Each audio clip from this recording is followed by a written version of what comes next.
Hola amigos del canal, ¿qué tal? Espero que todo bien. Como siempre, dar las gracias a la gente que se suscribe a este canal, que aprieta el botón de al lado de suscribirse, el botón del símbolo de la campana, para que YouTube te avise de cuando subo nuevos vídeos. Hay que apretar el botón de al lado de suscribir, hay que apretar los dos, el de suscribirse y el botón del símbolo de la campanita, porque si no, no avisa de cuando subo nuevos vídeos. Hoy vamos con un vídeo bastante interesante y vamos a hablar un poco de los conocimientos que tengo y que estoy intentando buscar más información sobre estas cosas, porque es algo que supuestamente afecta en la producción de nuestro aguacate. O sea que yo creo que es un vídeo bastante interesante el de hoy. Antes de nada, antes de seguir con el vídeo, decir también que hay un número de teléfono. Y también dar las gracias a la gente que comparte los vídeos. Compartir los vídeos para que el canal y esta información pues llegue a más gente, y eso pues ayuda a crecer el canal y pues me motiva a mí a seguir haciendo los vídeos, ¿no? Que el canal vaya creciendo. Es de gran ayuda compartir los vídeos vía... Hay algunos vídeos que se han compartido bastante vía WhatsApp y la verdad que lo agradezco bastante.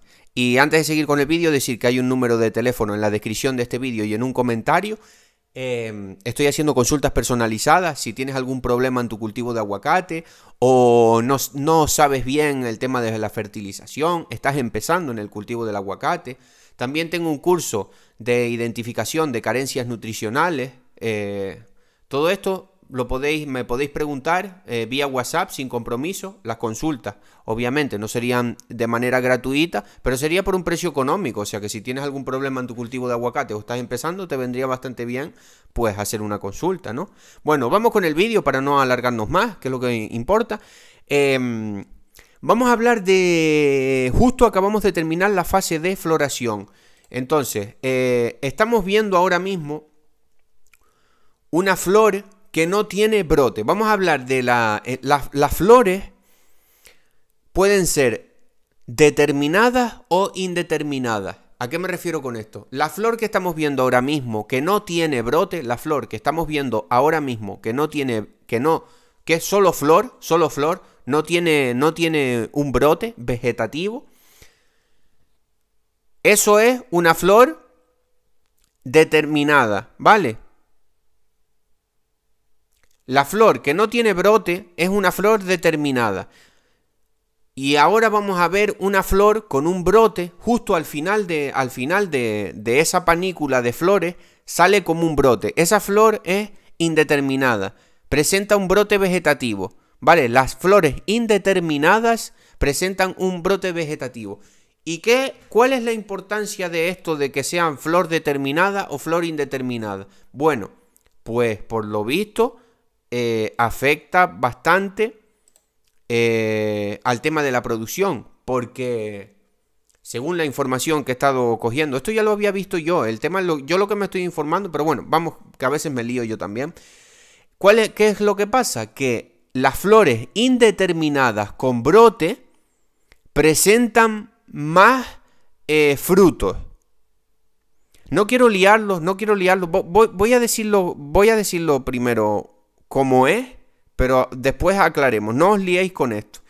Es mejor, para que os sepáis ya, es mejor tener flores indeterminadas, o sea, con brote vegetativo. Es mejor tener flores con brote vegetativo. ¿Por qué? Porque esas hacen que tengas más fruto, que cuaje más el fruto, o sea, que retenga más el fruto, ¿vale? No quiero liarlos porque en verdad el cuaje, según toda la información que yo he estado cogiendo, el cuaje cuaja mejor las determinadas, pero se cae la flor. O sea que da igual que cuaje si el árbol no la retiene, ¿vale? Entonces es mejor, o sea, no os voy a liar, es mejor tener en tu árbol flores indeterminadas, ¿vale? Con un brote vegetativo.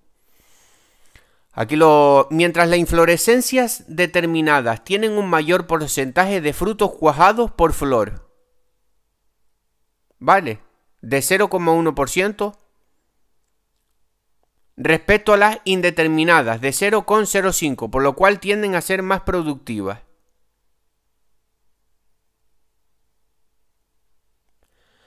Las inflorescencias determinadas tienen un mayor porcentaje de frutos cuajados por flor respecto a las indeterminadas. Bueno, lo que estaba diciendo. Es mejor tener frutos, es mejor tener flores indeterminadas, ¿vale? Es mejor tener flores indeterminadas. Porque aunque cuajen más las determinadas, aunque haya mejor cuaje en las determinadas, las indeterminadas no pierden esa fruta, ¿vale? Entonces es mejor tener flores con un brote vegetativo, ¿vale? Y aquí yo voy a seguir estudiando sobre el tema, ¿vale? Yo voy a seguir estudiando sobre el tema. El tema es este. Es mejor tener indeterminadas. Pero hay personas, he visto que hay algunos manejos de podas, no sé qué, pero es muy difícil. Y mucha gente se preguntará, bueno, ¿y si aplico nitrógeno? Si aplico nitrógeno para fomentar a la planta, porque ya sabemos que el nitrógeno hace que la planta, pues, tenga más brotes, ¿no? Pero no podemos hacer eso. En floración no podemos tener altos niveles de nitrógeno, porque altos niveles de nitrógeno hacen que haya aborto de flor y aborto de fruto. Entonces tienes que tener los niveles de nitrógeno normales. Tú no debes de abonar con abonos altos en nitrógeno en fase de floración, que ya sabemos que en fase de floración, eso lo puedes ver desde que si estudias un poquito sobre el tema de la floración del aguacate. Lo que tenemos que recurrir en fase de floración son a los microelementos, en especial boro-zinc, el calcio es importante, el fósforo es importante, microelementos es lo más que tenemos que hacer aplicaciones en fase de floración. Nadie te dice que hagas, bueno, y esto ya lo he visto, no podemos hacer altos aportes de nitrógeno en floración porque hace que aborte la flor. Entonces, más que nada esto, quería que os quedarais con esto.